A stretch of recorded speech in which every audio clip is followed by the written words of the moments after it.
Hello everybody, hope you all are fine. Open your English reader book at page number 28. আমরা পড়ছিলাম Bumblebee.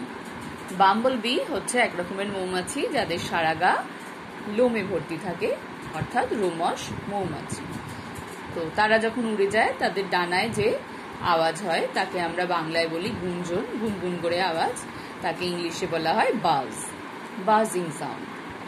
তো আগের দিনে আমরা কিছুটা পড়েছি, বাকিটা আমরা আজকে পড়ি চলো। Buzz buzz bumblebee, you are not funny, fly away, make some honey. Buzz buzz bumblebee, by the tree, fly away, don't sting me. দেখো, বাজ বাজ বাম্বলবি অর্থাৎ গুনগুন করে উঠছো বা বোবো করে আওয়াজ করে উঠছো যে রোমশ মৌমাছি। ইউ আর নট ফানি, তোমাকে দেখতে মোটেই মজার নয় বা তুমি মোটেও মজার নয়। মৌমাছিকে দেখে কারোর মজা লাগে না, কারণ সবার ভয় করে যদি হুল ফুটিয়ে দেয়। তাই বলছে you are not funny. Fly away, উড়ে যাও। মেক সাম হানি, গিয়ে কিছু মধু তৈরি করো। মৌমাছিরা তো ফুলে ফুলে উড়ে সেখান থেকে ফুলের মধু নিয়ে এসে তাদের চাকে রাখে, মধু তৈরি করে তারা। তো সেই জন্য বলছে যে তুমি উড়ে যাও, গিয়ে মধু নিয়ে এসে মধু সংগ্রহ করে তোমার চাকে মধু তৈরি করো। বাজ বাজ বাম্বলবি, গুনগুন করে ওরা মৌমাছি, রোমশ মৌমাছি। By the tree, fly away অর্থাৎ গাছের চারপাশে, বাই দ্য ট্রি মানে গাছের আশেপাশে যে উড়ছো তুমি রোমশ মৌমাছি। ফ্লাই অ্যাওয়ে, উড়ে যাও।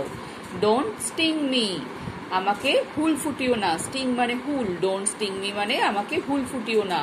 মৌমাছির হুল ফোটালে খুব ব্যথা করে, তাই বলছে আমাকে হুল ফুটিও না, তুমি উড়ে যাও, তুমি তোমার কাজ করো। তাহলে সুন্দর করে তোমরা এই পর্যন্ত কবিতাটা পড়বে।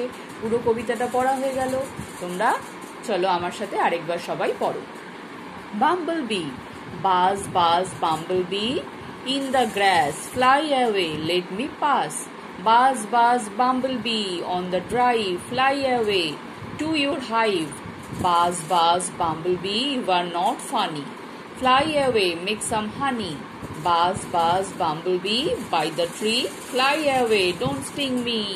তোমরা সবাই সুন্দর করে কবিতাটা পড়া অভ্যেস করবে, না দেখে বলা অভ্যেস করবে, নতুন শব্দগুলো শিখবে।